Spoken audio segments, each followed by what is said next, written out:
The South African presidency took note of the fruitful discussions and inputs on the various priorities and high-level deliverables which will enrich our work as we elaborate in depth on this in the various streams of the work during 2025. We can assure you that all the views expressed by all the foreign ministers will be considered during our work towards the summit in 2025, in November 2025. We also look forward to the active participation and contributions of all delegations throughout the other meetings and the working streams up until we reach the summit in November. Reaffirm the role of the G20 as a premier forum for international economic cooperation and underscore the collective responsibility of the G20 for the effective stewardship of the global economy, fostering the conditions for sustainable, resilient, and inclusive global growth as a critical element of a broader multilateral system. Noted with concern the slow progress being made in the achievement of sustainable development goals of the 2030 agenda.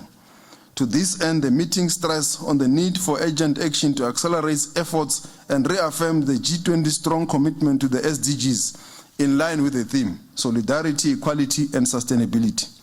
Stressed that the ongoing conflicts across the globe are detrimental to economic development and the attainment of SDGs.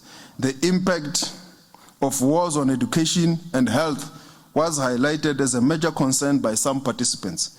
To this end, sustainable investments in conflict prevention and peace building was underscored. Concerning the ongoing conflict and wars in Africa, the Middle East, and Europe, the meeting reiterated that all states must act in a manner consistent with the purpose and principles of the UN Charter. Affirmed that all parties in conflicts must comply with their obligations under international law, including international humanitarian law and international human rights law. Guided by these principles, there was agreement to support all efforts towards a just peace in Ukraine, Palestine, Sudan, the DRC, and other major conflicts across the globe. Recognize the widening geopolitical divisions, which have contributed to fostering a climate of distrust, thus threatening to unravel progress as we have made to address pressing global challenges such as poverty, climate change, pandemics, nuclear proliferation, and armed conflict.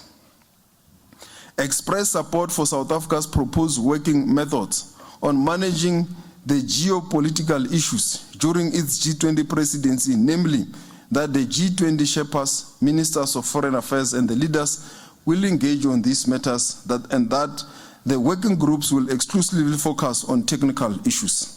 2025 will mark the 80th anniversary of the United Nations and reaffirmed the commitment to strengthen multilateralism and that all states must act in a manner consistent with the purposes and the principles of the UN Charter. Underscored the need to reform international systems of global governance, inclusive of the international financial architecture, the multilateral trading system, and the multilateral development banks. Further stressed the need to reform the United Nations to make it fit for purpose and relevant to the current international reality. This includes the Security Council of the UN. Express support to the forthcoming Fourth Financing for Development conference set to take place in Seville, Spain in June 2025, and the 2025 UN Climate Change Conference, COP30, which will convene in November 2025 in Belém, in Brazil. There was support and recognition that African voices need to be heard and elevated in the work of the G20, as well as in finding solutions for addressing world's most pressing global challenges. South Africa noted the requests made by delegates regarding specific information on the operationalization of the task forces, as well as the cost of capital review. Recalled paragraph 84 of the 2024 G20 Rio de Janeiro Leaders Declaration.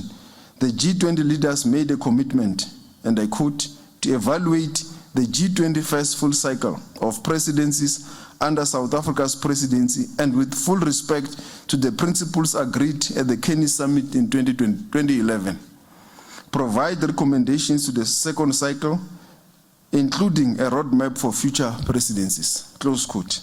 South Africa undertook to present a four-stage roadmap of this proposed G20 review, including a briefing on the proposed approach and survey methodology, which will involve the participation of G20 members, guest countries, and invited stakeholders.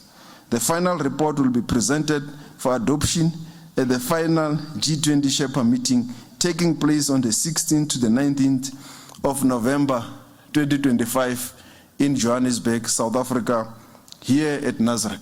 Thank you very much.